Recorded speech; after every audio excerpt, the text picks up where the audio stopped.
मई 2014 के बाद अचानक से डंका बजने लगा दुनिया भर में। ह्यूमन डेवलपमेंट इंडेक्स में इंडिया की रैंक 134, ग्लोबल पीस इंडेक्स 2023 में rank 126, press freedom index 2024 rank 159 2014 के कंपैरिजन में बहुत नीचे गिरी। इंडियन सिटीजनशिप छोड़ने वाले लोगों की संख्या ने सारे रिकॉर्ड्स तोड़ दिए हैं। न्यूयॉर्क टाइम्स ने खुद ट्वीट करके बताया कि ये झूठी तस्वीर है। टाइम मैगजीन ने ये फोटो छापी, इंडियाज डिवाइडर इन चीफ, और ये कहते हैं कि डंका बज रहा है दुनिया में भारत का। ये कोई देश है, ये कोई सरकार है, ये कोई लोग है।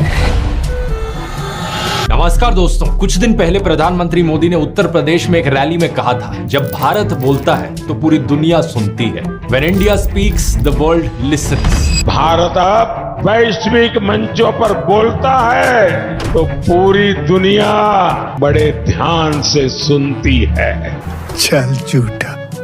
पिछले महीने हरियाणा के चीफ मिनिस्टर नायब सिंह सैनी ने भी यही चीज कही थी, जब भारत बोलता है पूरी दुनिया सुनती है। अच्छा, इतना ही नहीं, पिछले साल जुलाई 2023 में भी बीजेपी नेता राजनाथ सिंह ने कहा था, आज जब भारत बोलता है तो पूरी दुनिया सुनती है। इंटरनेशनल फोरम पर आज भारत बोलता है और लोग कान खोलकर सुनते हैं कि भारत बोल क्या रहा है। और इससे भी पहले अगस्त 2016 में उस समय की विदेश मंत्री लेट सुषमा स्वराज ने कहा था कि आज जब भारत बोलता है तो पूरी दुनिया सुनती है। यानी 2014 तक भारत की कोई नहीं सुनता था और 2 साल में ही दुनिया भारत की सुनने लग गई। वाह मोदी जी वाह।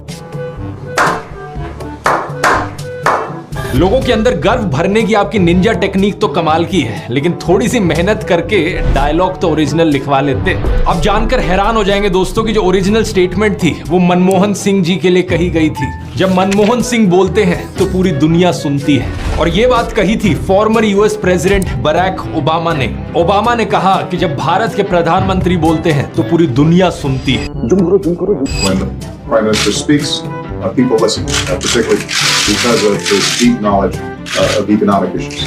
यहाँ वो मनमोहन सिंह की इकोनॉमिक्स की गहरी समझ की तारीफ कर रहे थे। उन्होंने कहा कि भारत एक सुपर पावर बनकर उभर रहा है और दुनिया इस बात को जानती है। He understands that as India rises as a world power, it also has enormous responsibilities to work with the rest of the world community around issues of peace and prosperity. लेकिन क्या आप इस बात को जानते हैं दोस्तों, व्हाट्सएप और गोदी मीडिया पर फैलाए गए झूठ आपको बहकाते हैं, ये विश्वास दिलाते हैं कि भारत 2014 के बाद विश्व गुरु बना है। ये बार बार आपसे कहा जाता है कि मोदी सरकार की वजह से फॉरेन में डंका बज रहा है भारत का। इस सज्जन को क्या तकलीफ है भाई? सुपर ह्यूमन या पॉपुलर पॉलिटिशियन, विजनरी या रेवोल्यूशनरी, क्या है नरेंद्र मोदी? सुपरमैन एक काल्पनिक चरित्र है। सियासत की दुनिया में अपने प्रधानमंत्री नरेंद्र मोदी भी सुपरमैन साबित हो रहे हैं।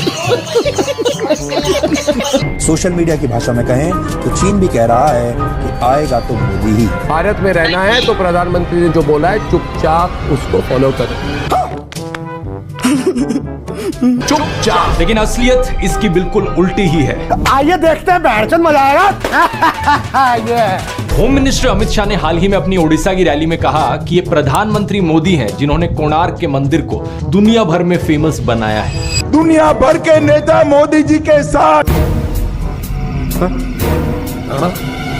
हाथ मिलाकर फोटो खिंचाते थे। इसके पीछे तस्वीर कौन सी थी? हमारे कोणार्क के सूर्य मंदिर की तस्वीर के सामने मोदी जी ने हाथ। अच्छा, हमको सिखा रिया है। कोणार्क का सूर्य मंदिर आज दुनिया भर में प्रसिद्ध हुआ। लेकिन अगर आप यूनेस्को की ऑफिशियल वेबसाइट पर जाकर देखोगे तो आपको दिखेगा कि कोणार्क मंदिर 1984 में ही वर्ल्ड हेरिटेज साइट बन गया था। यही चीज इन्होंने योगा के साथ करी है। पिछले साल राजनाथ सिंह ने कहा था कि योग को इंटरनेशनली सेलिब्रेट किया जा रहा है और अब दुनिया हमारे देश का रिच कल्चर एक्नॉलेज कर रही है। हेल्थ मिनिस्टर मनसुख मांडविया ने भी यही चीज कही थी, योग अब भारत की सॉफ्ट पावर बन गया है। ये बात सही है कि प्रधानमंत्री मोदी के प्रयास की वजह से ही यूनाइटेड नेशंस ने 21 जून को इंटरनेशनल योगा डे के रूप में प्रोक्लेम किया। कभी कभी लगता है कि आप उन्हीं भगवान हैं। इस बात के लिए उनकी सराहना की जानी चाहिए। लेकिन अब देखिए यूएन की ऑफिशियल वेबसाइट पर क्या लिखा है। 11 दिसंबर 2014 को इंटरनेशनल योगा डे प्रोक्लेम किया गया, योग की यूनिवर्सल अपील को रिकॉग्नाइज करते हुए। तो क्या मई 2014 से पहले दुनिया में किसी को योगा के बारे में जानकारी नहीं थी और अगले 6-7 महीने में ही इसकी यूनिवर्सल अपील हो गई? क्या बोल रहा है? बिलियन बोल। ऐसा तो नहीं हो सकता ना। असलियत देखिए क्या है। 2013 की इस फोटो को देखिए। कनाडा के प्रधानमंत्री जस्टिन ट्रूडो मयूर आसन कर रहे हैं और इस तस्वीर में कनाडा के फॉर्मर प्राइम मिनिस्टर और उनके पिता पियर ट्रूडो यही आसन कर रहे हैं। 2007 का ये न्यूज आर्टिकल है। बाबा रामदेव ने पहली बार अमेरिका में योग करवाया, लेकिन अब इससे भी पीछे चलते हैं। ये फोटो देखिए, इन म्यूजिशियंस के बीच एक कौन आदमी है जो अपने सिर के बल खड़े हुए हैं। ये है यहूदी मेनुहीन, दुनिया के सबसे फेमस वायलिनिस्ट में से एक। मास एंटरटेनर्स के अलावा आर्टिस्टिक फिल्मों की बात करें तो सत्यजीत रे, अदूर गोपाल कृष्ण और मीरा नायर जैसे फिल्म मेकर्स ने दुनिया भर के फिल्म फेस्टिवल्स में भारत का नाम ऊंचा किया। और ये सब दोस्तों 2014 के पहले हुआ था। 2014 से पहले ही कई सारे इंडियंस ऑस्कर जीत चुके थे। 2014 से पहले ढेर सारे इंडियंस नोबेल प्राइज जीत चुके थे, बुकर प्राइज जीत चुके थे, रामोन माग्सेसे अवार्ड जीत चुके थे, ओलंपिक मेडल्स हमने जीते थे, क्रिकेट का वर्ल्ड कप हमने जीता था, हम सब जीत चुके थे। क्या बात कर रहे हैं? लेकिन नरेंद्र मोदी और उनके समर्थक कहां ये मानने वाले हैं। उनके हिसाब से तो भारत 2014 से पहले एक बियाबान जंगल था। एवरीबॉडी, सबके सब चोर हैं साले। और मई 2014 के बाद अचानक से डंका बजने लगा दुनिया भर में।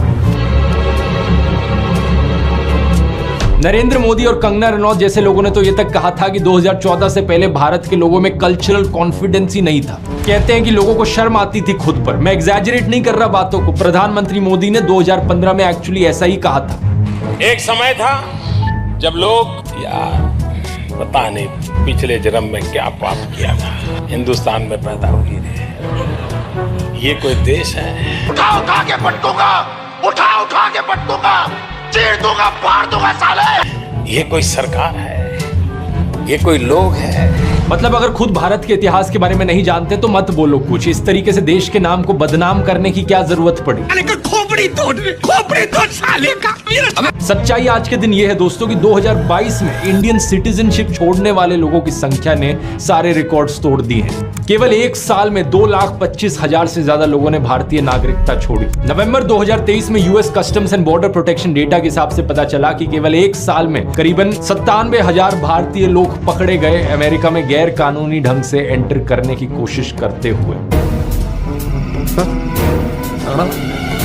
डंकी का रास्ता अपनाने की कोशिश कर रहे थे और ये कहते हैं कि डंका बज रहा है दुनिया में भारत का। असलियत में दोस्तों ये डंका सिर्फ व्हाट्सएप और गोदी मीडिया के चैनलों पर बज रहा है। फेक तस्वीरें फैलाई जाती हैं। ये देखो, न्यूयॉर्क टाइम्स ने नरेंद्र मोदी का फोटो फ्रंट पेज पर छापा है और उन्हें दुनिया की आखिरी उम्मीद कहा है। न्यूयॉर्क टाइम्स ने खुद ट्वीट करके बताया कि ये झूठी तस्वीर है। इस तरीके से व्हाट्सएप माफिया इंडिया की इंसल्ट करवाता है दुनिया में।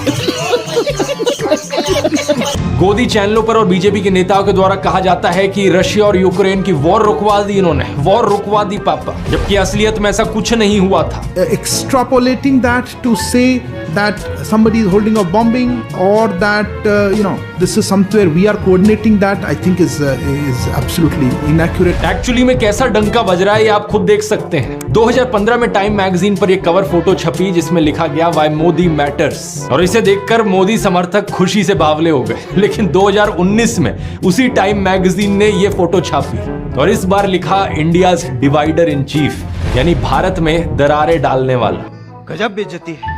इसे देखकर अब मोदी समर्थक कहने लगे कि ये तो भारत विरोधी मैगजीन है। अमेरिका और यूएन ने सीए कानून को मूल रूप से भेदभाव वाला कहा और इस पर चिंता व्यक्त करी। रशिया ने भारत की आपत्ति दर्ज करने के बावजूद पाकिस्तान को हथियार दे दिए और अभी 5 दिन पहले रशिया के व्लादिमीर पुतिन ने चाइना के जी जिनपिंग के साथ मीटिंग की है। इतनी हेराफेरी रे। ये सारी खबरें आपको टीवी पर नहीं दिखाई जाएंगी। व्हाट्सएप पर एक दिन आपको मैसेज भेजा जाएगा कि मोदी ने पूरी दुनिया में डंका बजा दिया, पूरी दुनिया हमारे साथ है, लेकिन दूसरे दिन मैसेज भेजा जाएगा कि पूरी दुनिया हमारे खिलाफ है और मोदी हमें इंटरनेशनल साजिश से बचाएंगे। तो इस मेंटालिटी से बाहर नहीं आओगे ना, आप लोगों ने जिंदगी में आगे नहीं बढ़ना, ठीक है? क्या आप जानते हैं असलियत में जब भारत विश्व गुरु था तो किस तरीके से हमारे प्रधानमंत्रियों का स्वागत किया जाता था? जब प्रधानमंत्री नेहरू अमेरिका गए थे तो अमेरिका के राष्ट्रपति उन्हें एयरपोर्ट पर रिसीव करने आए थे। उन्हें 19 बंदूकों की सलामी दी गई। उस वक्त के अमेरिकन प्रेसिडेंट ने कहा कि मैं आपका सत्कार करता हूं, केवल आपकी सरकार के मुखिया के तौर पर नहीं बल्कि आजाद लोगों के एक महान राष्ट्र के सम्मानित और सर्वप्रिय लीडर के रूप में भी। लेकिन उल्टा बीजेपी ने किया क्या है? पिछले 10 सालों में बार बार नेहरू को बदनाम करने की कोशिश करी है। किस किस तरीके से इन्होंने झूठी खबरें फैलाई व्हाट्सएप पर, मीडिया पर कि ऐसा दिखा दो कि नेहरू तो एक वुमेनाइजर थे। बहुत बहुत धन्यवाद।